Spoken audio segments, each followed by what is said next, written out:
CBSE 2025 का अब हम ऑफिशियल सैम्पल पेपर शुरू करते हैं। तो अभी तक हमने क्या किया, हमने 2010 से 2023 तक पीवाईक्यूज किए। उसके बाद हमने चैप्टर वाइज टॉपिक वाइज जैसे 2023 तक किया था वैसे 2024 का कंप्लीट किया। अब हम लोग 2025 में जो सीबीएसई में सैम्पल क्वेश्चन पेपर ऑफिशियल आया था, अब वेबसाइट से उसको लोड कर सकते हैं, तो हम लोग उसको सॉल्व करेंगे चैप्टर वाइज और टॉपिक वाइज। तो यहाँ पर हमारे पास 10 चैप्टर्स हैं और उसमें से जो हमारा फिजिकल केमिस्ट्री है उसमें हमारे पास 3 चैप्टर्स हैं।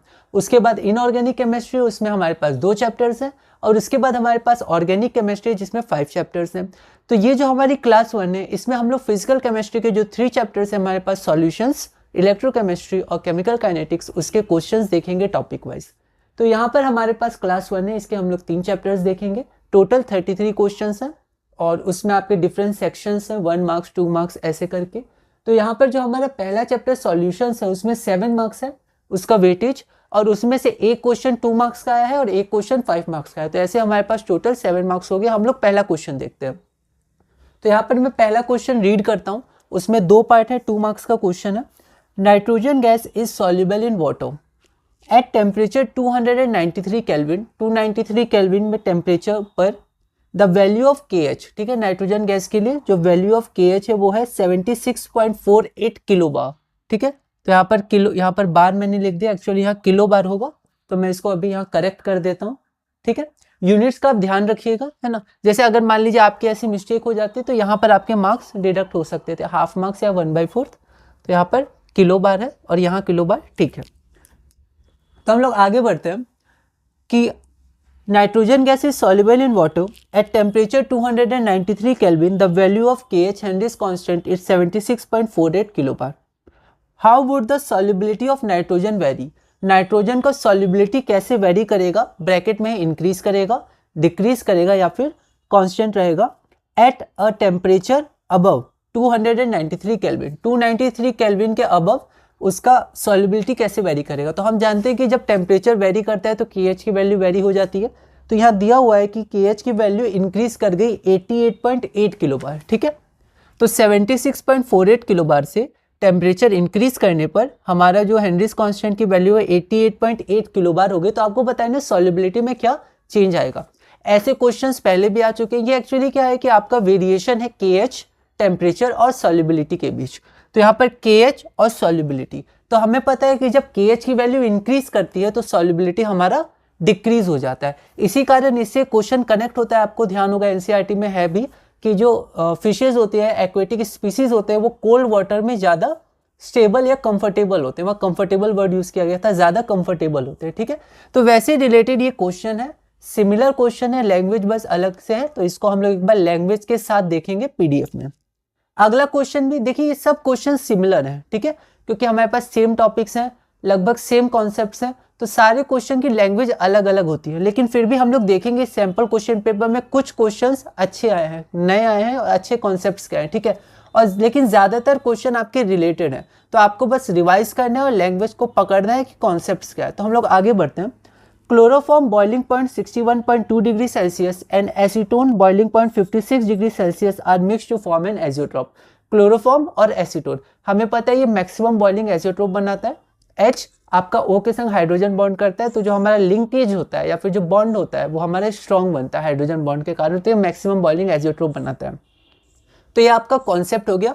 क्वेश्चन है कि क्लोरोफॉर्म का बॉइलिंग पॉइंट 61.2 डिग्री सेल्सियस है और एसीटोन का 56 डिग्री सेल्सियस है। उनको मिक्स किया गया और एजियोट्रोप बनाया गया।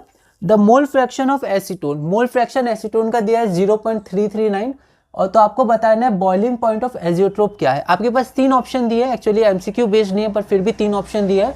60 डिग्री सेल्सियस है, 64.5 डिग्री सेल्सियस है या फिर 54 डिग्री सेल्सियस है, और ऐसा क्यों। तो यहाँ पर जो मैक्सिमम बॉइलिंग एजियोट्रोप होता है, नाम से कि उसका बॉइलिंग पॉइंट मैक्सिमम मतलब ज्यादा होगा as compared to individual components, ठीक है। तो हमारे पास जो मिक्सचर है वहाँ पर बॉन्ड स्ट्रॉन्ग है और हमको अगर बॉयल करना है तो हमें ज़्यादा टेम्परेचर मतलब हायर टेम्परेचर पे वो बॉयल करेगा as compared to the individual temperatures 56 degree Celsius, 61.2 degree Celsius. तो यहाँ पर आंसर हमारा 64.5 डिग्री सेल्सियस होगा, ठीक है। यही है जो इंडिविजुअल टेम्परेचर से ज्यादा है। तो हमारा आंसर हो गया 64.5 डिग्री सेल्सियस। लैंग्वेज बहुत इंपॉर्टेंट है, ठीक है। हमने 2024 में जब एसर्शन रीजन किया था तो वहां पर मैंने रीजन कुछ कुछ में दिया था, पर मैक्सिमम में मैंने लगभग सब में सिर्फ ऑप्शन लिख दिया था। जैसे ऑप्शन है both A and R are correct, R is the correct explanation of A. Option B होता है A and R correct but R is not the correct explanation of A. ऐसे कई 4 ऑप्शन थे। लेकिन इसमें जो है, इसमें जब मैंने मार्किंग स्कीम चेक की तो उसमें रीजन भी है, ठीक है। एसर्शन रीजन में आपको ऑप्शन तो लिखने हैं जो फिक्स्ड है, लेकिन साथ में आपको कुछ रीजन भी बताना है। तो मैंने मार्किंग स्कीम के अनुसार ही या तो डायरेक्ट जो आंसर है वो लिख दिया या थोड़ा सा मॉडिफाई करके आंसर लिखे। तो पीडीएफ में आप उसको ऑब्जर्व जरूर करिएगा। अब आप चाहें तो उसको डाउनलोड करके एक बार देख भी सकते हैं कि कैसे आपको आंसर लिखना चाहिए। तो ये हमारा क्वेश्चन हो गया डिफेंड योर आंसर। तो हमें रीजन भी देना है, तो हम लोग लैंग्वेज में देखेंगे। अगला क्वेश्चन हमारे पास क्या है, अब ये और में क्वेश्चन है।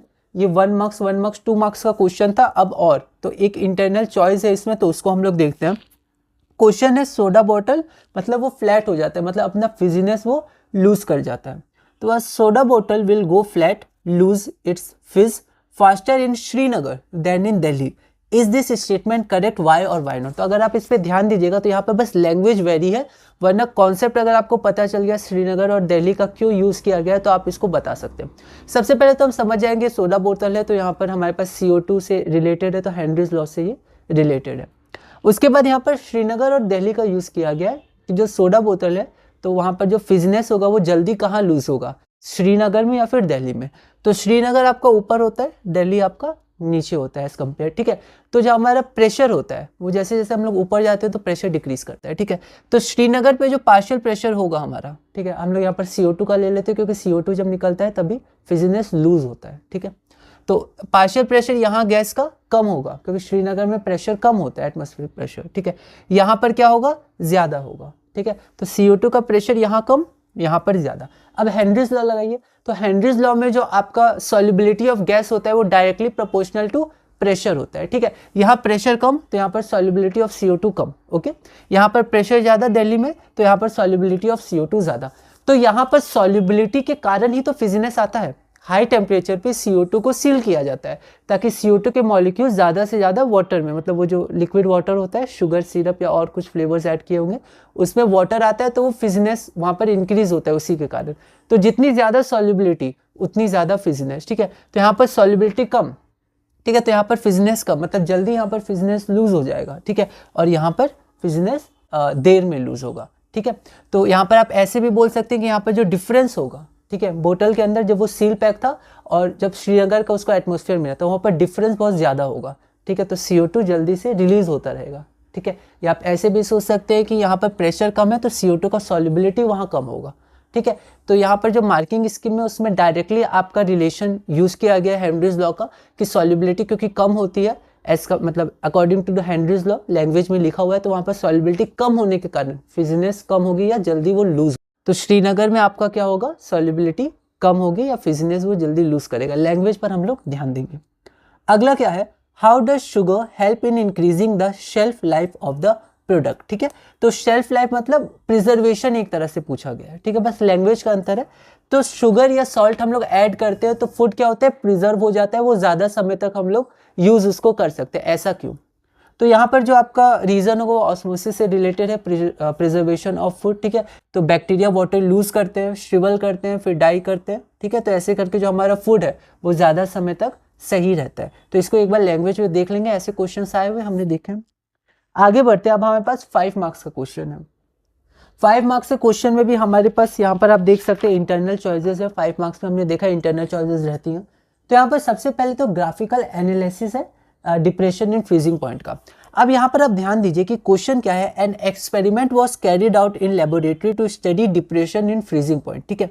1 molar aqueous solution of AlNO3 whole thrice and 1 molar aqueous solution of glucose were taken from the given figure. Identify solution 1 and solution 2। तो यहाँ पर एक फिगर दी हुई है और यहाँ पर solution 1 का ग्राफ है, solution 2 का ग्राफ है। ये अच्छा क्वेश्चन है, ठीक है, और ये कंसेप्चुअल क्वेश्चन है। इस तरह के क्वेश्चन पहले नहीं आए, जितना मैंने स्टडी किया या हमने देखा है तो ऐसा क्वेश्चन पहले नहीं आया, पर ये क्वेश्चन और कॉन्सेप्ट दिया हुआ है NCERT में। तो आपको ग्राफ से पता करके बताना है कि इसमें AlNO3 होल थ्राइस या ग्लूकोज, इन दोनों का सॉल्यूशन कौन है। यहाँ पर ग्राफ में सिर्फ सॉल्यूशन 1 और सॉल्यूशन 2 दिया है, ठीक है।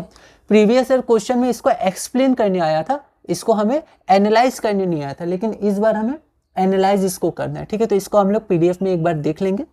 अगला क्वेश्चन हमारा ऑस्मोटिक प्रेशर से रिलेटेड है। The osmotic pressure of a solution of cane sugar was found to be 2.46 atm at 300 Kelvin। तो 2.46 atm हमारे पास ऑस्मोटिक प्रेशर है, 300 केल्विन पे टेम्परेचर भी दिया हुआ है। If the solution was diluted 5 times, अगर डाइल्यूशन 5 टाइम्स हो जाता है, ठीक है।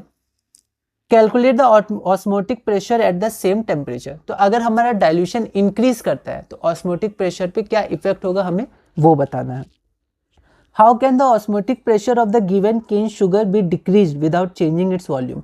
तो हम लोग जो ऑस्मोटिक प्रेशर है उसको डिक्रीज कैसे कर सकते हैं वॉल्यूम को चेंज किए बिना। तो CRT होता है, CRT क्या होता है N/V, तो V चेंज नहीं हो रहा है, तो यहाँ पर हमारे पास C चेंज नहीं हो रहा है, और फिर R हमारे पास चेंज नहीं होगा, तो टेम्परेचर से डायरेक्टली रिलेशन होगा, वो हम लोग एक बार इसको देख लेंगे। गिव अ रीजन, तो ऐसा क्वेश्चन हम लोग कर सकते हैं, डायरेक्ट फॉर्मूला बेस्ड है, तो हम लोग डिवाइड कर सकते हैं, कंपेयर कर सकते हैं और आंसर ला सकते हैं। इसको PDF में एक बार देखेंगे। ऐसे क्वेश्चंस हमने फॉर्मूला बेस्ड किए हुए हैं, बस लैंग्वेज अलग है, वह ना pi is equal to CRT, या फिर अगर इसमें फेंट ऑफ फैक्टर का यूज होता तो ICRT हम लोग कर सकते थे। अगला क्वेश्चन है, while giving intravenous injection to the patients the doctors take utmost care of the concentration of the solution used. तो ये इंजेक्शन से रिलेटेड है, इंट्रावेनस इंजेक्शन, तो वहाँ पर कंसंट्रेशन ऑफ ब्लड और जो सॉल्यूशन है उसका कंसंट्रेशन हमारा सेम होना चाहिए। अगर ज़्यादा होगा या कम होगा तो वो दिक्कत हो सकता है, ऐसा हमने देखा था, ठीक है। तो यहाँ पर फिर से लैंग्वेज बहुत इंपॉर्टेंट है, ठीक है। हम लोग समझ तो जाएंगे पर लिखेंगे कैसे, क्योंकि बोर्ड में लिखना बहुत ज़रूरी है। तो why is it necessary to check the concentration of the solution, तो ब्लड का जो कंसंट्रेशन है हमारे वेन्स में, ठीक है, और जो वहाँ पर सॉल्यूशन है जो उसको डाला जाएगा हमारे वेन्स में, तो उनका कंसंट्रेशन अगर डिफरेंट हुआ, ठीक है, तो फिर दिक्कत हो सकती है। और यहाँ पर NCERT में अच्छे से लैंग्वेज में लिखा भी हुआ है और रीज़न भी दिया हुआ है, फिर बाद में लिखा है this situation can be life threatening. तो ऐसे करके कुछ आप एक्सपीरियंस मतलब आप देख सकते हैं कैसे हम लोग लैंग्वेज को लिख सकते हैं। तो मैंने मार्किंग स्कीम का आंसर लिखा है, आप उसको देखिएगा। अगला क्वेश्चन हमारा क्या रिलेटेड है, एक क्वेश्चन दिया हुआ है कि अ solution of phenol was obtained by dissolving 2 × 10⁻² kg of phenol. तो हमारे पास फिनॉल है और हमारे पास बेंजीन है, फिनॉल को डिसॉल्व किया गया बेंजीन में, फिनॉल हमारा सॉल्वेंट हो गया, तो फिनॉल को मैंने M2 सबस्क्रिप्ट से रिप्रेजेंट किया है, तो 2 × 10⁻², ठीक है। मास ऑफ बेंजीन हमारे पास 1 kg दिया हुआ है, तो यहाँ पर M1 = 1 kg, और यहाँ पर experimentally it was found to be 73% associated. हमें पता है फिनॉल जो है वो डाइमर बनाता है, तो यहाँ पर एसोसिएशन 73% है, तो यहाँ पर अल्फा हमारा 73% या 0.73 हो गया। Calculate the depression in the freezing point recorded, तो यहाँ पर हमें डिप्रेशन इन फ्रीजिंग पॉइंट बताना है। ऐसा क्वेश्चन पहले भी आ चुका है, एक बार लैंग्वेज हम लोग देख लेंगे PDF में। तो इसी के साथ हमने चैप्टर 1 के क्वेश्चंस पूरे किए। अब हम चलते हैं चैप्टर 2 पे। चैप्टर 2 इलेक्ट्रोकेमिस्ट्री है, उसका भी हम लोग देखेंगे कैसे क्वेश्चंस आए हैं और फिर PDF में कंटिन्यू करेंगे। CBSE 2025 का ऑफिशियल सैम्पल पेपर है केमिस्ट्री 12, तो 70 मार्क्स 3 आवर्स 33 क्वेश्चन है। यहाँ पर मैंने सेक्शन के नाम भी लिख दिए, कौन से सेक्शन से कितने मार्क्स के क्वेश्चन आए, टोटल मार्क्स क्या है। तो 1 मार्क के क्वेश्चन जो आए थे वो 16 क्वेश्चन आए थे, 1 to 12 MCQ और 13 to 16 हमारे एसेशन रीजन टाइप है। टोटल 70 क्वेश्चन है। तो हम लोग सॉल्यूशंस देखते हैं। इसका वेटेज 7 मार्क्स का था, एक क्वेश्चन 2 मार्क्स का, एक क्वेश्चन 5 मार्क्स का। तो यहाँ पर है नाइट्रोजन गैस का सॉल्युबिलिटी, मतलब nitrogen gas is soluble in water, 293 में KH का वैल्यू दिया हुआ है, और सॉल्युबिलिटी कैसे वेरी करेगा एट अबव टेम्परेचर या टेम्परेचर अबव, है ना, यहाँ पर होगा अबव, टेम्परेचर अबव 293 केल्विन। तो KH टेम्परेचर से रिलेशन नहीं पूछा गया, सॉल्युबिलिटी से रिलेशन पूछा गया। तो KH जब इंक्रीज़ करता है तो सॉल्युबिलिटी हमारा डिक्रीज़ कर जाता है, ठीक है। तो इसको हम लोग देख सकते हैं कि solubility of gas is inversely proportional to the value of Henry's constant. ये हाफ मार्क्स का मार्किंग स्कीम के अनुसार मैंने लिख दिया है। जैसे हम लोग टेम्परेचर इंक्रीज़ करते हैं, क्योंकि वहाँ लिखा हुआ है, तो KH की वैल्यू इंक्रीज़ हो जाती है, पहले से दिया है पर फिर भी मैंने लिख दिया है। And has the solubility of nitrogen increases. तो जैसा मार्किंग स्कीम में था मैंने डिट्टो वैसे लिख दिया, बस ये मैंने ये लाइन खुद से लिख दी है कि कितना इंक्रीज़ है क्वेश्चन के अनुसार, ये हाफ मार्क्स का है। ओके, तो 1 मार्क्स हो गया। उसके बाद क्लोरोफॉर्म का बॉइलिंग पॉइंट दिया, एसीटोन का बॉइलिंग पॉइंट दिया, मोल फ्रैक्शन दिया, पर इसका कोई ऐसा यूज़ है नहीं, हमें बताना है एजीट्रोप। तो हमने देखा है मैक्सिमम बॉइलिंग एजीट्रोप फॉर्म करते हैं। डिफेंड योर आंसर, रीज़न देना है, तो यहाँ हम लोग देख लेते हैं। लैंग्वेज बहुत इंपॉर्टेंट, आप इसको ऑब्जर्व करिएगा कि chloroform and acetone mixture negative deviation, hence they form maximum boiling azeotrope.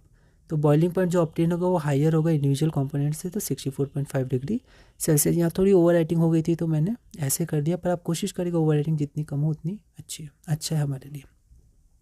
अब यहाँ पर आप वो दोनों क्वेश्चन ट्राई कर सकते थे या ये दोनों। A soda bottle will go flat lose it fizz faster in Srinagar, जहाँ प्रेशर कम होता है एज़ कम्पेयर टू दिल्ली जहाँ पर प्रेशर ज़्यादा होता है। Is this statement correct? Why और वाई नॉट? तो यहाँ देखते हैं। At higher altitudes, that is in Srinagar, the atmospheric pressure is lower than in Delhi. The solubility of a gas in a liquid is directly proportional to the partial pressure of the gas over the solution, according to Henry's law भी आप लिख सकते हैं। Hence, the carbon dioxide dissolved in water will be lesser at Srinagar, making the soda go flat faster than Delhi. आगे बढ़ते हैं। How does sugar help in increasing the shelf life of the product? मतलब shelf life हम लोग कह सकते हैं preservation, कि वो ज़्यादा समय तक सही रहे। तो आंसर देखते हैं। Preservation of fruits by adding sugar. अगर सॉल्ट होता तो क्वेश्चन के अनुसार बस आप लैंग्वेज चेंज करके यहाँ सॉल्ट लिख सकते थे, सेम आंसर होगा। Preservation of fruits by adding sugar protects against bacterial action through osmosis. A bacterium on canned food loses water, sugars and dyes, and sugar helps in increasing the shelf life of the product. Okay, 1 mark का था, तो यहाँ पर आप अपने हिसाब से language थोड़ा चाहें तो मॉडिफाई कर सकते हैं। अगला क्वेश्चन हम लोग यहाँ देखते हैं कि यहाँ पर हमारे पास ग्राफिकल एनालिसिस का क्वेश्चन है। अब यहाँ पर देखिए सॉल्वेंट का फ्रीजिंग पॉइंट है, और जब उसमें सॉल्यूट डाला गया तो फ्रीजिंग पॉइंट कम हो जाता है। तो हम देख सकते हैं पहले अगर सॉल्यूशन का TF था तो अब और कम हो गया। ठीक है, सॉल्यूशन 1 के लिए और कम हो गया, T1 हो गया, T1 TF से कम है, और सॉल्यूशन 2 के लिए और कम हो गया T2। ठीक है, टेम्परेचर यहाँ पर इंक्रीज कर रहा है तो इस तरफ जाएंगे तो डिक्रीज करेगा। क्वेश्चन है कि एक जगह हमारे पास AlNO3 होल थ्राइस का सॉल्यूशन है और एक ग्लूकोज का सॉल्यूशन, तो सॉल्यूशन 1 कौन है और सॉल्यूशन 2 कौन है। यहाँ हम देखेंगे तो यहाँ पर AlNO3 होल थ्राइस, यहाँ पर ये डिसोसिएट होगा तो वेंट ऑफ फैक्टर, और हमारा डायरेक्टली प्रोपोर्शनल होता है डेल TF I के, तो I अगर ज़्यादा होगा जो AlNO3 होल थ्राइस में ये ज़्यादा है, ठीक है, एज़ कम्पेयर टू ग्लूकोज जो डिसोसिएट नहीं होगा, तो यहाँ पर डेल TF ज़्यादा होगा 1 मोलर एल्यूमिनियम नाइट्रेट के लिए। ठीक है, तो यहाँ पर ये जो सॉल्यूशन हो जाएगा सॉल्यूशन 1, मतलब AlNO3 होल थ्राइस, ये सॉल्यूशन 2 हो जाएगा क्योंकि इसका फ्रीजिंग पॉइंट कम है, और जो सॉल्यूशन 1 है उसका फ्रीजिंग पॉइंट क्या है, ज़्यादा है एज़ कम्पेयर टू इसका, तो ये आपका 1 मोल ऑफ ग्लूकोज हो जाएगा। तो इसको लिखेंगे कैसे, हम लोग एक बार इसको देख लेते हैं यहाँ पर कि depression in the freezing point is a colligative property. In dilute solutions the depression of freezing point is directly proportional to the molar concentration of the solute in a solution. From the graph it is interpreted that solution 2 shows more depression in freezing point, है ना, मोर depression, ज़्यादा पीछे है वो T2 पे। तो अब हम लोग आगे बढ़ते हैं। 1 molar AlNO3 whole thrice has higher I value, I is equal to इसका क्या हो जाएगा 3 हो जाएगा, then 1 molar of glucose I is equal to 1। ठीक है, यहाँ पर AlNO3 होल थ्राइस, यहाँ पर अब I थोड़ा चेक कर लीजिएगा, शायद यहाँ 4 होना चाहिए था क्योंकि Al 3+ हो जाएगा और 3NO3 माइनस हो जाएगा, तो 3NO3 माइनस और एक Al 3+, तो यहाँ पर 4 होना चाहिए, पर फिर भी एक बार आप इसको देख लीजिएगा, है ना, यहाँ पर जो वैल्यू होगी। Okay, then 1 molar of glucose, यहाँ पर I इज इक्वल टू 1 है। आप लैंग्वेज को ऑब्जर्व करते रहिए कैसे हम लोग लिखेंगे। We know that del TF is equal to I KFM, del TF directly proportional to I होता है, has 1 molar AlNO3 whole thrice will have higher depression, ठीक है, डेल TF उसका ज़्यादा होगा, हैज़ सॉल्यूशन 2 का डिप्रेशन ज़्यादा है, तो solution 2 is AlNO3 whole thrice and solution is glucose solution.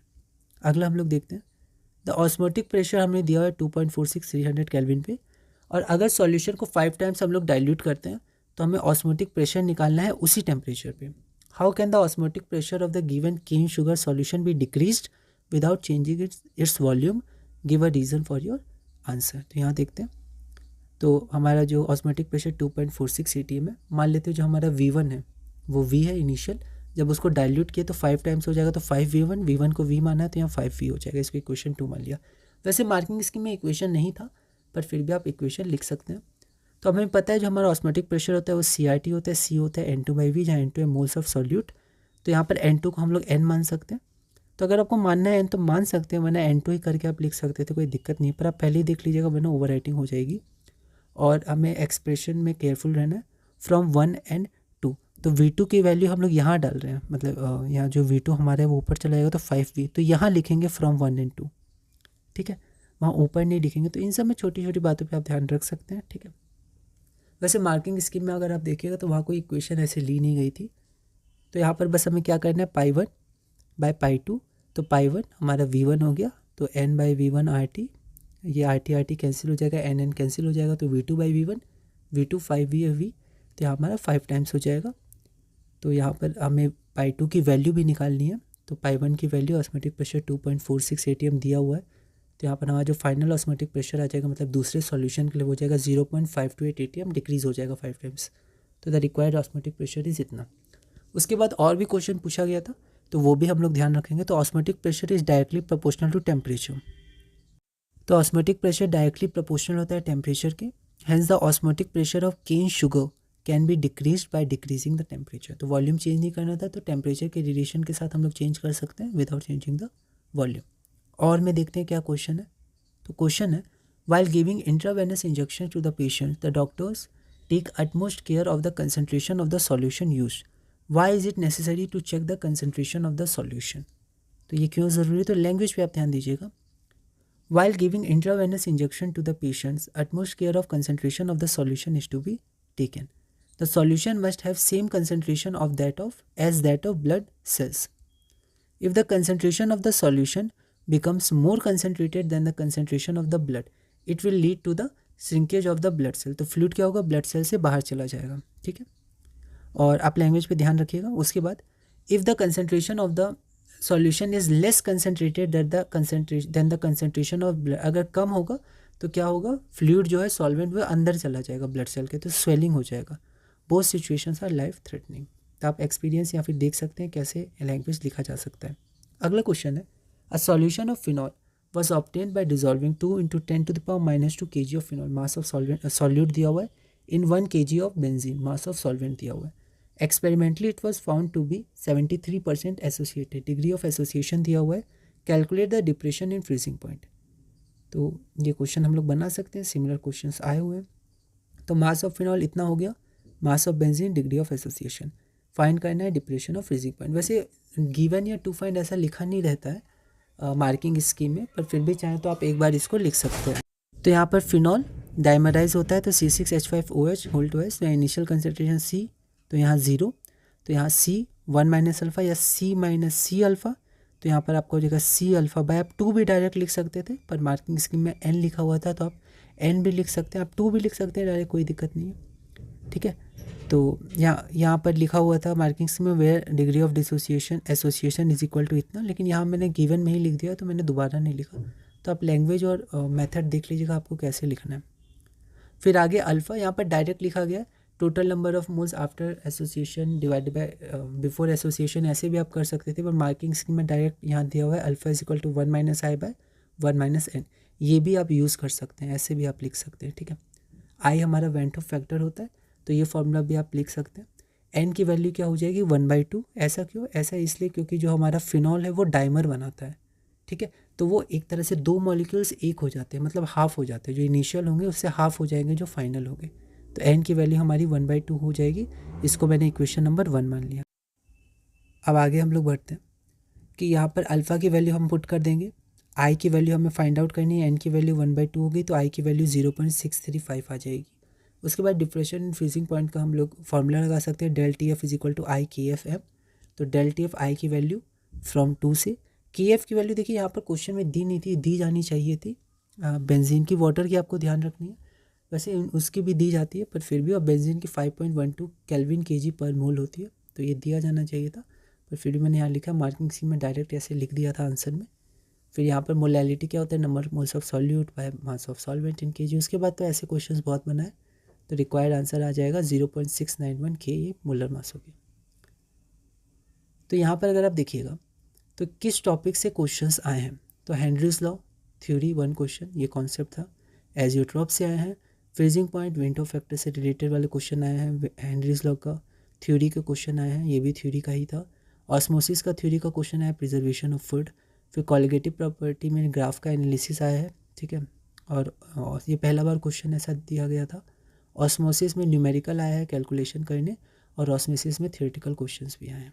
ठीक है, तो ये आपका हो गया। कितने कितने मार्क्स के हैं वो भी मैंने लिख दिया, पर जैसे ये 3 मार्क्स है, ये जो 3 मार्क्स के मतलब इसमें से कुछ पार्ट आया है 3 मार्क्स में, टोटल नहीं आए, वरना ज़्यादा हो जाएगा मार्क्स अगर हम लोग टोटल देखेंगे तो 7 मार्क्स का है, पर 3 मार्क्स भी पार्ट वाइज आया है। ठीक है, तो उसके बाद फिर हम लोग, ये हो गया हमारे पास। तो आप टॉपिक्स और ये कॉन्सेप्ट में आप ध्यान रख सकते हैं, आप खुद भी लिख सकते हैं कि कैसा आपको कॉन्सेप्ट कौन कौन सा लगा, उसमें कौन कौन सा आया हुआ है, ताकि आप उस पर ज़्यादा फोकस कर सकें।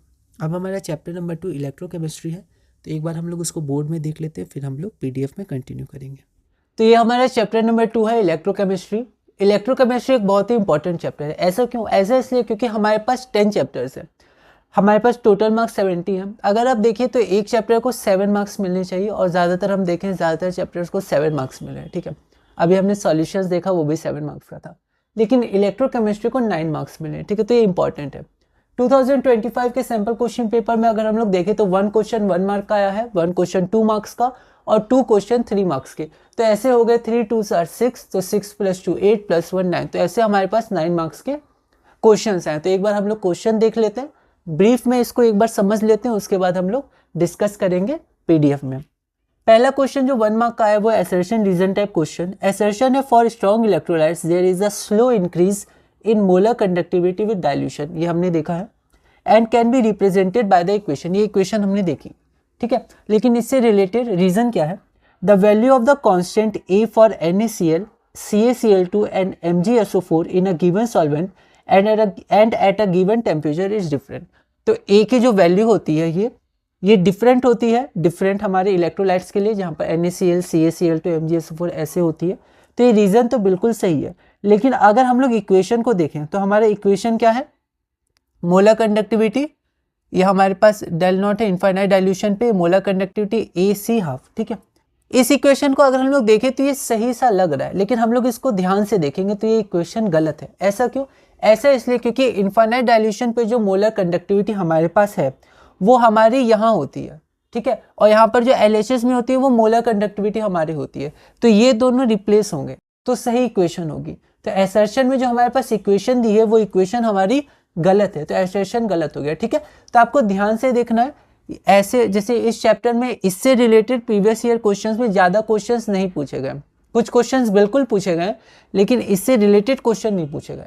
तो हो सकता है हम लोग इसको इग्नोर कर सकते हैं, क्योंकि बहुत सारे चीज़ें हमें पढ़ने के लिए, लेकिन अब ये इंपॉर्टेंट है क्योंकि अब पिछले कुछ सालों में ये क्वेश्चंस आए हैं इससे रिलेटेड क्वेश्चंस। तो आप इसको अच्छे से देखिएगा, नोट करिएगा। तो यहाँ पर आपका क्या हो जाएगा? मोलर कंडक्टिविटी, और यहाँ पर आपका इनफाइनाइट डाइल्यूशन पे मोलर कंडक्टिविटी। अगला क्वेश्चन हमारे पास है, observe the following cell and answer the questions that follow. तो हमारे पास ये सेल दिया हुआ है, यहाँ पर ये सेल हमारे पास दिया हुआ है, और बोला गया है represent the cell shown in the figure. तो रिप्रेजेंट करते हैं एनोड, सॉल्ट ब्रिज, कैथोड, ऐसे करके हम लोग रिप्रेजेंट करते हैं। उसके बाद है name the carriers of the current in the salt bridge. Salt bridge में कौन कैरी करते हैं करंट? तो आयंस करते हैं। Right the reaction taking place at the anode. यहाँ पर एनोड देखिए, एनोड जनरली हमारा लेफ्ट में होता है, ठीक है, कोई दिक्कत नहीं, लेकिन यहाँ पर अगर हम लोग ध्यान दें तो यहाँ पर करंट की डायरेक्शन, ठीक है, तो अब हमें यहाँ पर बहुत ध्यान से समझना है एनोड क्या है, कैथोड क्या है।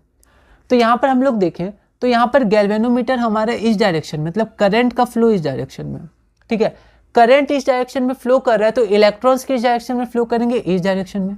अब क्योंकि इलेक्ट्रॉन्स इस डायरेक्शन में फ्लो कर रहे हैं तो यहाँ पर इलेक्ट्रॉन्स होंगे, ठीक है, और एनोड पे ऑक्सीडेशन होता है, वहाँ पर इलेक्ट्रॉन्स होते हैं, इलेक्ट्रॉन लूज होते हैं, वो इलेक्ट्रॉन्स ट्रैवल करते हैं, तो आपका एनोड ये हो जाएगा अगर आप ध्यान से इसको देखिएगा। ठीक है, तो इसलिए हमें ये थोड़ा कंसेप्चुअल क्वेश्चन था, अच्छा क्वेश्चन था, तो हम लोग डायरेक्ट नहीं बोलेंगे ये हमारा एनोड होता है, क्योंकि जनरली एनोड यही होता है, यहाँ जिंक होता है, यहाँ कॉपर होता है, लेकिन यहाँ पर हमें ध्यान रखना है डायरेक्शन इस तरफ दिया गैल्वेनोमीटर करंट का डायरेक्शन, तो इलेक्ट्रॉन्स आपका यहाँ फ्लो करेंगे, तो यहाँ इलेक्ट्रॉन्स लूज करेगा, एनोड में ऑक्सीडेशन होता है, तो आपको इसको ध्यान रखना है। आगे हम लोग बढ़ते हैं। Write down the reaction occurring on 2 inert electrodes when electrolysis of copper chloride is done. तो हमारे पास इलेक्ट्रोलाइसिस ऑफ कॉपर क्लोराइड का, और हमें इनर्ट इलेक्ट्रोड्स मतलब एनोड और कैथोड पे हमें रिएक्शंस लिखना है, तो ये आपका बेसिकली प्रोडक्ट ऑफ इलेक्ट्रोलाइसिस है। ठीक है, अब प्रोडक्ट ऑफ इलेक्ट्रोलाइसिस अगर आप देखिएगा तो इससे रिलेटेड कोई स्पेसिफिक क्वेश्चंस तो नहीं आए हैं, लेकिन ये बहुत ही इंपॉर्टेंट टॉपिक है, प्रीवियस ईयर्स में बहुत सारे क्वेश्चंस इससे आए हैं। ठीक है, तो यहाँ पर प्रोडक्ट ऑफ इलेक्ट्रोलाइसिस है कॉपर क्लोराइड और कंसंट्रेटेड कॉपर सल्फेट का। तो इसका एनोड और कैथोड पे हमें रिएक्शन लिखना है। कॉपर क्लोराइड तो फिर भी हमारे पास जनरल है, ऐसे क्वेश्चन रिलेटेड क्वेश्चन आए हैं। कॉपर सल्फेट कंसनट्रेटेड, ये थोड़ा अच्छा है, इसको हम लोग एक बार पीडीएफ में देख लेंगे, ऑक्सीडाइज क्या हुआ, रिड्यूस क्या हुआ। फिर हमारे पास अगला क्वेश्चन है, write an expression for the molar conductivity of aluminium sulphate at infinite dilution according to Kohlrausch law. ये बेसिक क्वेश्चन है, ऐसे बहुत सारे क्वेश्चन आए हैं।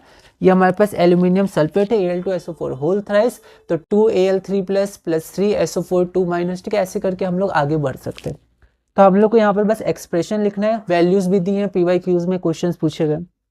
अगला क्वेश्चन हमारे पास ये क्वेश्चन है, ये हमारे पास रिएक्शन दिया हुआ है और इसका हमारे पास इक्विलिब्रियम कांस्टेंट की वैल्यू दी हुई है 4.617 इंटू 10⁻184 एट 25 डिग्री सेल्सियस, और हमें standard EMF of the cell निकाल। यहाँ पर लॉग 4.617 इंटू 10⁻184 की वैल्यू दी, लॉग की वैल्यू गिवन है यहाँ पर, ठीक है, क्योंकि अब वैल्यूज गिवन है, क्योंकि वहाँ पर कोई टेबल हमारे पास नहीं होगी, तो हमें स्टैंडर्ड ईएमएफ निकालना है, ई नॉट की वैल्यू, ठीक है, और साथ में what will be the E not of the half cell Al3 plus Al if E not of half cell Sn4 plus Sn2 plus given है, तो हाफ सेल ई नॉट हमें निकालना है।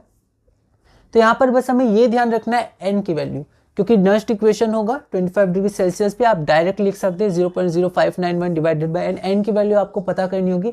यहाँ पर +4 से +2 2 इलेक्ट्रॉन, लेकिन यहाँ पर 3 इलेक्ट्रॉन्स है, तो यहाँ पर 6 इलेक्ट्रॉन्स का ट्रांसफर होगा। तो मार्किंग स्कीम में तो डायरेक्ट n की वैल्यू लिखी दी गई थी, आप देख सकते हो उसको, लेकिन मैंने जो पीडीएफ में कुछ स्टेप्स भी लिख दिए n की वैल्यूज़ के लिए, ठीक है, तो आप चाहें तो वो भी लिख सकते हैं, कोई दिक्कत नहीं है।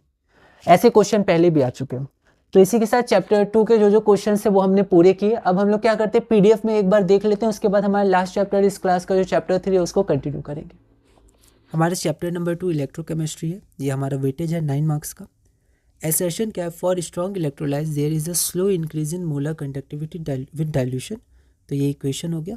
और the value of the constant A, तो ये जो हमारा कांस्टेंट ए होता है उसका value for NaCl CaCl2 MgSO4 in a given solvent and at a given temperature is different, तो ये बिल्कुल सही है। इसके 4 ऑप्शंस होते हैं, 4 फिक्स्ड ऑप्शंस होते हैं। यहाँ पर बस इक्वेशन थोड़ा गलत है, तो हमारा एसर्शन गलत हो जाएगा। तो ये हमारा हो गया, MS में लिखा था लैंग्वेज रिटर्न, हमने पिछली बार ये नहीं लिखा था रीज़न 2024 के जब हम लोग PYQs कर रहे थे, पर आप इसमें रीज़न सब कुछ लिख सकते हैं, क्योंकि 2025 सैम्पल क्वेश्चन पेपर के MS में रीज़न भी लिखा हुआ है, ठीक है। अगला है हमारा 19 नंबर, तो ये हमारे पास दिया हुआ है सेल, तो सबसे पहले रिप्रेजेंट करना है, फिर कैरियर्स बताना है और रिएक्शन एट एनोड।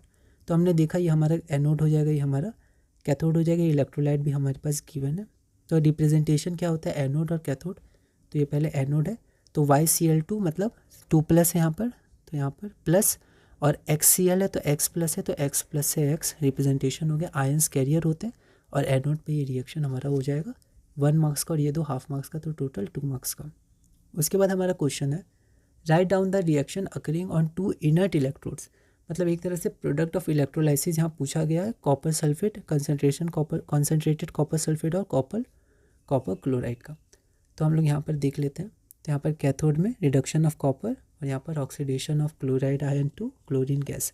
कंसनट्रेटेड आप पूरा लिखिएगा, कंसनट्रेटेड भी है क्वेश्चन के अनुसार, तो कंसनट्रेटेड कॉपर सल्फेट। तो कैथोड पे तो आपका रिडक्शन हो जाएगा कॉपर का, लेकिन एनोड पे SO4 2- आपका H2OH + 2 इलेक्ट्रॉन में कन्वर्ट हो जाएगा, इसको आप ध्यान रख सकते हैं, ठीक है। अगला क्वेश्चन है, write an expression for the molar conductivity of aluminium sulphate at infinite dilution according to Kohlrausch law. तो कोलरॉश लॉ के अनुसार हम लोग देखते हैं, तो हम लोग डायरेक्ट लिख सकते हैं Al2SO4 होल थ्राइस, तो 2Al3+, तो 2 टाइम्स, और यहाँ पर 3SO4 3-, तो सॉरी SO4 2-, तो 3SO4 2-। अगला क्वेश्चन हमारे पास ये रिएक्शन है, हमें स्टैंडर्ड EMF और E नॉट इसका निकालना है, तो ये हम लोग देखते हैं। जैसे आप क्वेश्चन में एक्वस नहीं है, पर यहाँ आप एक्वस लिख सकते हैं आंसर में, क्योंकि हमारा आयन फॉर्मेशन है, तो हम लोग एक्वस यहाँ लिख सकते हैं। तो यहाँ पर ये हमारे पास गिवन है, ऐसे क्वेश्चंस आए हुए हैं, और इसमें हम सबसे पहले n निकालेंगे। तो यहाँ पर मैंने क्या इसको थोड़ा सा जो हमारे पास ट्रांसफ़र ऑफ इलेक्ट्रॉन्स है उसको बैलेंस कर दिया, तो 6 का ट्रांसफ़र होता है, n = 6, इसको मैंने इक्वेशन नंबर 1 मान लिया। 298 केल्विन पे जो हमारा नस्ट इक्वेशन होता है उसको मैंने डायरेक्ट लिख दिया। वैसे मार्किंग स्कीम में पहले जनरल लिखा गया था, उसके बाद लिखा गया था 298 केल्विन पे क्या है, पर मैंने डायरेक्ट 298 केल्विन पे लिखा है, क्योंकि ऐसे हम लोग डायरेक्ट क्वेश्चन PYQs में देखे हुए हैं, हम लोग यूज़ किए ये रिलेशन। इक्विलिब्रियम में जो E ऑफ सेल होता है वो 0 होता है, तो यहाँ 0 पुट कर दिया, यहाँ पर n की वैल्यू 6 पुट कर दिया 1 से, और लॉग के सी की वैल्यू मैंने गिवन से पुट कर दी। लॉग के सी की डायरेक्ट वैल्यू यहाँ दी हुई है गिवन से, तो ई नॉट ऑफ सेल आपका हो जाएगा 1.8152। तो देखिए ये आपका 2 मार्क्स का था, तो हाफ मार्क्स यहाँ, हाफ यहाँ, हाफ यहाँ और हाफ यहाँ। आगे बढ़ते हैं। अब यहाँ पर हमें ई नॉट ऑफ चाहिए AL 3 प्लस से AL, ठीक है। तो ई नॉट सेल हमने अभी निकाला इक्वेशन नंबर 2 से, ये हमारे पास गिवन है। तो E not of AL 3 plus AL minus 1.66 volt आ जाएगा, जो हमारा रिक्वायर्ड आंसर है, ठीक है। अब मार्किंग स्कीम में नो मतलब ऐसा नहीं लिखा है इक्वेशन 1 इक्वेशन 2 गिवन, ऐसा आप देख सकते हैं, पर मैंने लिख दिया इसको, आप देख सकते हैं कैसे आपको लिखना है। अगला हमारे पास क्या है, तो इसे किस किस टॉपिक से क्वेश्चन पूछेगा सैम्पल क्वेश्चन पेपर में, कंडक्टिविटी और मोलर कंडक्टिविटी के वेरिएशन। उसके बाद हमारे पास ये फार्मूला से कॉन्सेप्ट पूछा गया, पर इसमें हम लोग ध्यान रखेंगे ये गलत हो गया है, यहाँ नहीं यहाँ होता है, ठीक है। तो ये सब कन्फ्यूजन हो सकता है, तो आप इसको ध्यान रखिएगा, तभी हमारा वहाँ पर एसेशन रीजन में हमने देखा था। उसके बाद सेल रिप्रेजेंटेशन हमने देखा, रिएक्शंस एट एनोड कैथोड, फिर हमने प्रोडक्ट ऑफ इलेक्ट्रोलाइसिस देखा, उसके बाद कोलोरॉस लॉ देखा, उसके बाद नर्स्ट इक्वेशन हमने यहाँ पर देखा। अगला टॉपिक मतलब अगला चैप्टर और इस क्लास का लास्ट चैप्टर हमारा केमिकल काइनेटिक्स है। एक बार हम लोग उसको देख लेते हैं, फिर हम लोग बोर्ड में देख लेते हैं, फिर PDF से कंटिन्यू करेंगे। तो हमारे पास लास्ट चैप्टर है फिजिकल केमिस्ट्री का चैप्टर 3 केमिकल काइनेटिक्स, और इस क्लास का भी लास्ट चैप्टर है। अगली क्लास में इनऑर्गेनिक के 2 चैप्टर्स देखेंगे, और उसकी अगली क्लास में 5 चैप्टर्स, और 3 क्लास में हम लोग ये पूरा करेंगे sample question paper. Chemical kinetics जो है इससे 7 मार्क्स हमारे पास वेटेज है, तो 3 क्वेश्चंस तो 1 मार्क्स के आए, तो टोटल 3 मार्क्स, और 1 क्वेश्चन पैराग्राफ बेस्ड है 4 मार्क्स का, तो 3 + 4 हमारे पास 7 मार्क्स के क्वेश्चन आए। तो हम लोग देखते हैं क्वेश्चंस कैसे आए हैं। बेसिक क्वेश्चन है, ठीक है, तो हम लोग एक बार उनको देखते हैं। पहला क्वेश्चन है the initial concentration of R in the reaction R से P, मतलब रिएक्टेंट से प्रोडक्ट में इनिशियल कंसेंट्रेशन रिएक्टेंट का आपका इतना दिया हुआ है, R0 से रिप्रेजेंट किया है। What is the half life for the reaction, half life हमें पूछा गया है अगर रेट कांस्टेंट K की वैल्यू इतनी है। तो हाफ लाइफ के लिए पहले ये पता करना होगा कि हमारे पास ऑर्डर ऑफ द रिएक्शन कितना है। तो ऑर्डर हम पता कर सकते हैं रेट कांस्टेंट की यूनिट से, मोल पर लीटर पर सेकेंड। तो ये हमारा 0 ऑर्डर रिएक्शन है, और 0 ऑर्डर रिएक्शन पता चल गया तो फिर हम लोग आगे बढ़ सकते हैं। टी लाइफ में ऐसे क्वेश्चंस पहले भी पूछे गए हैं। अगला क्वेश्चन हमारे पास है first order reaction is found to have a rate constant K is equal to 5.5 into 10 to the power minus 14 per second. The time taken for the completion of the reaction is, तो K की value दी हुई है, first order reaction है, तो time taken for completion. तो यहाँ पर 4 option है, 3 ऑप्शन में वैल्यू दी हुई है कुछ, और डी में लिखा हुआ है कि it never goes to completion. तो यहाँ पर हमारा आंसर हो जाएगा it never goes to completion, ठीक है। ऐसे सिमिलर क्वेश्चन कॉन्सेप्ट्स पहले भी पूछे गए, ये अच्छा क्वेश्चन है, एक बार इसको आप देख सकते हैं कि हमारा जो R होता है, ठीक है, जो हमारा फाइनल कंसंट्रेशन ऑफ रिएक्टेंट होता है वो कितना होता है, R0 e to the power minus KT, ठीक है। हम लोग ऐसे भी लिख सकते हैं। उसके बाद एंटी लॉग लेके अच्छे से NCERT में लिखा हुआ है लॉग वाला एक्सप्रेशन आता है। तो अगर हम लोग यहाँ पर देखेंगे तो यहाँ पर हम लोग लिख सकते हैं कि 0 इज इक्वल टू 0, क्यों, क्योंकि यहाँ पर बोला गया टाइम टेकन फॉर कंप्लीशन। तो जब कंप्लीशन का टाइम मतलब टाइम जब कंप्लीट हो जाएगा रिएक्शन, मतलब जो फाइनल रिएक्टेंट वो 0 हो जाएगा, उसी को तो बोलेंगे कंप्लीट हो गया रिएक्शन, ठीक है। तो यहाँ पर जो फाइनल कंसेंट्रेशन ऑफ रिएक्टेंट वो 0 हो जाएगा, मतलब रिएक्टेंट कंप्लीट हो गया, इसका मतलब रिएक्शन कंप्लीट हो गया। क्योंकि रिएक्शन होता क्या है, the conversion of reactant into product, reactant बचा नहीं, सारा प्रोडक्ट में कन्वर्ट हो गया, रिएक्शन कंप्लीट हो गया। तो यहाँ पर आप ध्यान दीजिए R0 तो 0 होगा नहीं, ठीक है, क्योंकि इसकी कुछ वैल्यू होगी, तो इसका मतलब e to the power minus KT 0 हो जाएगा, है ना। अब अगर ये इक्वेशन वैलिड है, ठीक है, क्योंकि ये 0 है क्वेश्चन के अनुसार, ये 0 होगा नहीं तो इसी को 0 होना होगा इक्वेशन को पूरा करने के लिए। इसको हम लोग लिख सकते हैं, या इसको हम लोग LHS में ऐसे लिख सकते हैं, माइनस मतलब 1/e to the power KT is equal to 0, ठीक है। अब 1 क्या रखेंगे कि 0 हो जाए, तो 1/इंफिनिटी, इसको अप्रोक्सीमेटली इक्वल टू हम लोग 0 मानते हैं, ठीक है। तो यहाँ पर क्या इंफिनिटी होगा, E की तो कुछ वैल्यू होगी, ठीक है। K हमारे पास कांस्टेंट है, रेट कांस्टेंट दिया भी है इसकी वैल्यू, तो यहाँ पर T इंफिनिटी हो जाएगा, T टेंड्स टू इन्फिनाइट, ठीक है। तो e to the power K times infinite infinite, e to the power infinite infinite, infinite 0, तो तब इक्वेशन वैलिड हो सकता है। वैसे यहाँ पर हम लोग ऐसे मान के चल रहे हैं, ठीक है, कि ये हमारा वैलिड है, ठीक है। तो 1/इंफिनिटी आपका 0 तभी होगा, तभी हम लोग ऊपर जाएंगे ये सही होगा, फिर ऊपर जाएंगे तो ये सही होगा, ठीक है। लेकिन यहाँ पर अगर t इनफाइनाइट हो जाएगा तो ये पॉसिबल ही नहीं है, क्योंकि कोई भी फाइनाइट वैल्यू t की होगी। अगर हम लोग मेजर करेंगे टाइम, ठीक है, एक्सपेरिमेंट है, मेजर करते हैं, साइंस में हम लोग मेजरमेंट करते हैं, ठीक है, तो यहाँ पर t इनफाइनाइट में कोई भी फाइनाइट वैल्यू होगी नहीं, मतलब t को हम लोग मेजर ही नहीं कर पाएंगे, ठीक है, तो ये इनवैलिड रिजल्ट हो जाएगा, मतलब ऐसा नहीं होगा। तो यहाँ पर दिक्कत क्या है, दिक्कत ये है कि कभी भी फिर हमारा, मतलब हम लोग ऐसा कह सकते हैं इससे कि कभी भी हमारा रिएक्शन कंप्लीशन की तरफ जाएगा ही नहीं, मतलब कुछ ना कुछ रिएक्टेंट का कंसंट्रेशन हमेशा बचा रहेगा, ठीक है, ऐसा कभी नहीं होगा कि रिएक्टेंट जीरो या फिर रिएक्शन पूरी तरह कंप्लीट हो जाए। तो इसलिए यहाँ पर हमारा आंसर डी है। और भी हम लोग इसको अलग अलग तरह से सोच सकते हैं, जान सकते हैं, लेकिन सबसे बड़ा जो हमारे पास बात है या सबसे बड़ा क्वेश्चन है कि हम लोग इसको लिखेंगे कैसे, क्योंकि हमें लिखना, और कितना लिखेंगे, क्योंकि हम लोग का ये 1 मार्क का ही क्वेश्चन है, ठीक है, ये 1 मार्क का, ये 1 मार्क का, 3 क्वेश्चन 1 मार्क्स का है। तो मार्किंग स्कीम में इसमें लिखा हुआ है D, it never goes to completion. जब मैंने 2024 के PYQs देखे थे तो वहाँ मैंने डायरेक्ट सिर्फ आंसर या ऑप्शन लिख दिया था, लेकिन इसमें मार्किंग इसमें कुछ कुछ रीजंस भी लिखे हुए हैं।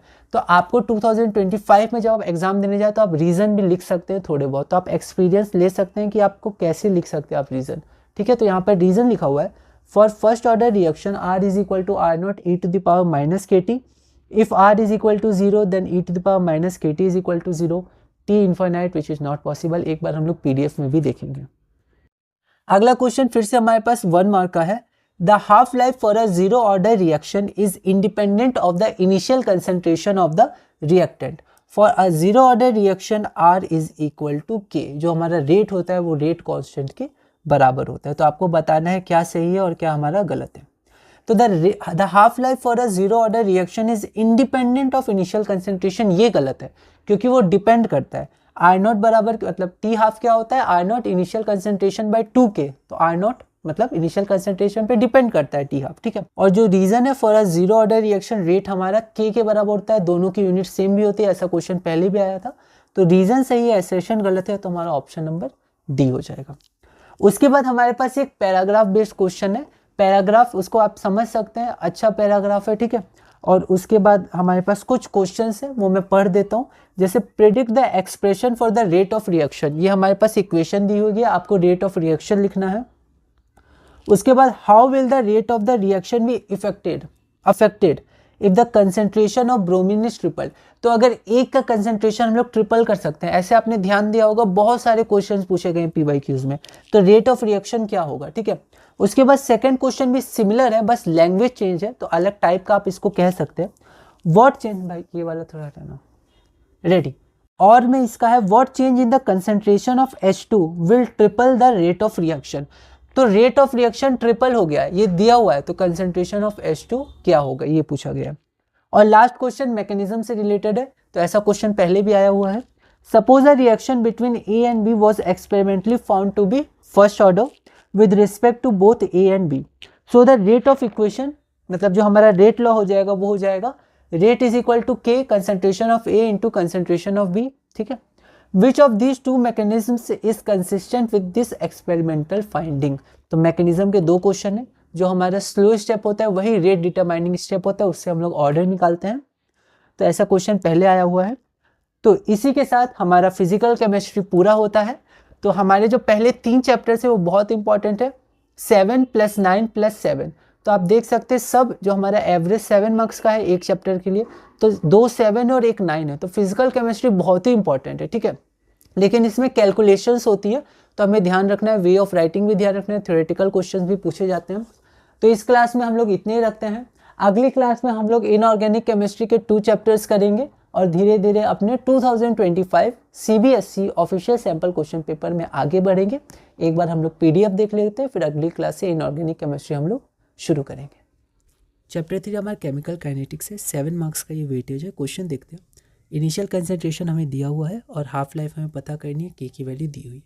तो K की वैल्यू से हम लोग देख सकते हैं जीरो ऑर्डर रिएक्शन है, तो हाफ लाइफ R0/2K होता है, तो ये हमारा आंसर हो जाएगा। अगला क्वेश्चन हम लोग देखते हैं। फर्स्ट ऑर्डर रिएक्शन के लिए जो हमारे पास रेट कांस्टेंट है वो हमें दिया हुआ है। टाइम टेकन फॉर कंप्लीशन पता करना है, तो it never goes to completion. यहाँ पर आप इसका वे ऑफ राइटिंग इसको एक बार आप देख सकते हैं, डी हो जाएगा ऑप्शन। एसर्शन है the half life for a zero order reaction is independent, तो इंडिपेंडेंट नहीं डिपेंडेंट होता है, और जीरो ऑर्डर के लिए rate is equal to rate constant होता है, ये सही है। तो हमारा A is false but R is true. तो ए क्यों फॉल्स है आप ये लिख सकते हैं क्योंकि ये लिखा हुआ है मार्किंग स्कीम में, तो हम लोग अब लिख सकते हैं जब हम लोग एग्ज़ाम देंगे। अब ये जो अगला क्वेश्चन है, इस अगला क्वेश्चन को आपको ध्यान रखना है, इसको आप पढ़ सकते हैं। इसमें आप देखिएगा तो यहाँ पर लिखा था rate of the reaction was found to be proportional to the concentration of H2 and square root of concentration of Br2। मतलब ये हो जाएगा H2 और Br2 का स्क्वायर रूट, तो आपका ये हो जाएगा रेट। ठीक है, तो इसका डायरेक्ट पहला क्वेश्चन यही है। तो predict the expression for the rate of the reaction, तो हमारे पास ये रेट हो गया, ये हाफ मार्क्स। आगे बढ़ते हैं और इसमें दिया हुआ है what are the units of rate constant for the above reaction. ठीक है, predict the expression for rate constant और ऑर्डर भी निकालना है। उसके बाद what are the units of rate constant for the above reaction. तो ये देखिए ऑर्डर निकाल लिया, 1 + 1/2 मतलब 3/2, ये हाफ ऑफ 1 हो गया। और यहाँ से हम लोग रेट देख सकते हैं, rate constant equal to rate divided by H2 into Br2 का पावर हाफ स्क्वायर रूट। तो यहाँ पर रेट का यूनिट होता है मोल पर लीटर पर सेकेंड, H2 का मोल पर लीटर और Br2 का मोल पर लीटर की पावर हाफ। यहाँ पर मैंने एक स्टेप छोड़ के डायरेक्ट लिख दिया, तो आप एक स्टेप और यहाँ दे सकते थे, मोल पर लीटर और यहाँ पर मोल पर लीटर का पावर 1/2। तो आपका फाइनल आंसर आ जाएगा मोल का power -1/2 litre to the power half S inverse. तो यूनिट ऑफ रेट कांस्टेंट हो गया, ये हमारा 1 मार्क्स हो गया। अगला देखते हैं, how will the rate of the reaction be affected if the concentration of Br2 is tripled. तो यहाँ पर हम लोग देख लेते हैं कि रेट हमारे पास इतना है, कंसंट्रेशन ऑफ Br2। जब हमने इसको पढ़ा था PYQs में तो मैंने यहाँ नहीं लिखा था उसको, मैंने बाहर लिखा था 3 टाइम्स Br2 और फिर 1/2 ऐसे करके किया था, पर मार्किंग स्कीम में अंदर ही लिखा है, कोई दिक्कत नहीं है। फिर हाफ को इससे इंटू किया है, फिर हाफ को इससे इंटू किया, तो एक ही बात है। ठीक है, तो वे ऑफ रिप्रेजेंटेशन है, आप देख सकते हैं। तो यहाँ पर जो हमारा Br2 ट्रिपल हो जाएगा तो रेट का जो हमारा एक्सप्रेशन है वो अलग हो जाएगा, तो रेट डैश हम लोग कर देंगे। तो KH2 3 Br2 का पावर हाफ, 3 का पावर हाफ √3 KH2 और Br2 का पावर हाफ।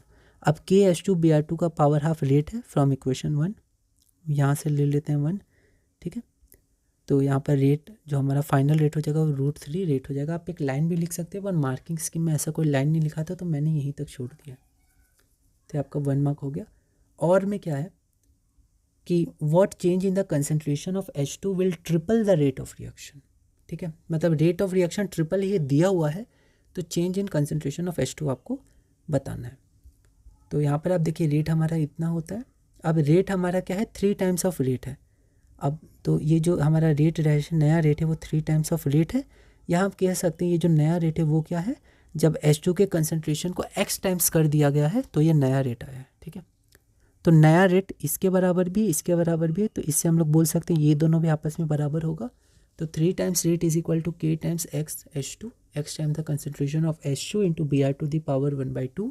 इसको बस हमें सॉल्व करना है, कंपेयर करने पे x की वैल्यू 3 आ जाएगी, तो has the concentration of H2 is tripled. Okay, तो यहाँ देखिए K हट गया, Br2 हाफ हट गया, Br2 हाफ हट गया।